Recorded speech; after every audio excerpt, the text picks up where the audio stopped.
The wind whispered through the trees as I stood before the old lake house, its weathered boards creaking in the eerie silence of the night.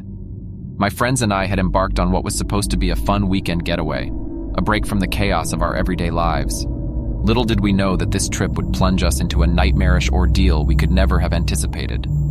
The lake house stood at the edge of a dark and foreboding forest, its windows reflecting the moon's pale glow. We had heard tales of its haunting history, rumors of mysterious disappearances and strange occurrences that had plagued the place for decades. But like naive teenagers seeking a thrill, we brushed off these stories, believing them to be the exaggerations of superstitious locals. The five of us, Sarah, Mark, Alex, Emily, and myself, gathered around the fireplace inside. The crackling flames cast dancing shadows on the walls, and the warmth brought a sense of comfort to the cold night. We played card games, laughed, and indulged in the escape we thought this trip would provide. As the night deepened, the wind outside grew stronger, causing the trees to sway and the lake to ripple with dark waves. The atmosphere became charged with an unsettling energy, and an unspoken unease settled over us. We decided to explore the house, our curiosity getting the better of us. Sarah's flashlight illuminated the dusty corners of the rooms, revealing old furniture covered in sheets and faded photographs on the walls.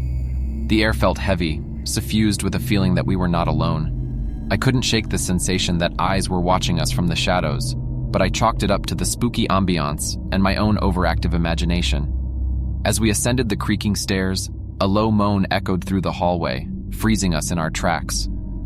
The sound was unmistakably human, but it carried an otherworldly quality that sent shivers down our spines. Panic flickered in our eyes as we exchanged nervous glances, the weight of our skepticism giving way to a creeping dread. We ventured further into the upper floor, drawn to a door that stood slightly ajar. Pushing it open, we found ourselves in a bedroom covered in dust and decay. In the center of the room sat an old wooden rocking chair, its rhythmic creaking chilling our blood. As if pulled by an invisible force, the chair rocked back and forth on its own accord, as though inviting us to join its haunting dance. Mark, ever the brave one, approached the chair tentatively and reached out to stop its eerie motion. But before his hand could make contact, the air around us grew frigid and the room filled with a whispering voice. A voice that seemed to come from all directions, yet belonged to none. It murmured words in a language we couldn't understand, its tone both mournful and accusatory. With a gasp, Mark stumbled back, his face drained of color. Panic surged through us as we raced out of the room and down the stairs, propelled by a terror that refused to be ignored any longer. As we reached the ground floor, the house itself seemed to come alive. Doors slammed shut, windows rattled, and the floorboards groaned as if the very building resented our intrusion. We huddled together in the living room, our fear intertwining with the palpable malevolence that seemed to permeate every corner of the house.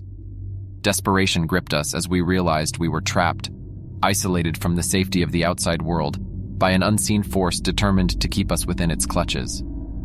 Hours stretched on as the night grew darker and colder, our sanity slowly unraveling with each passing moment. Shadows danced on the walls, their forms twisting into grotesque shapes that mocked our terror. The air was thick with the scent of decay and something far fouler, an odor that seemed to seep from the very walls themselves. As the first light of dawn filtered through the windows, the house's oppressive grip began to wane. With trembling limbs and haunted eyes, we fled the lake house, leaving behind the nightmare that had consumed our once joyful trip.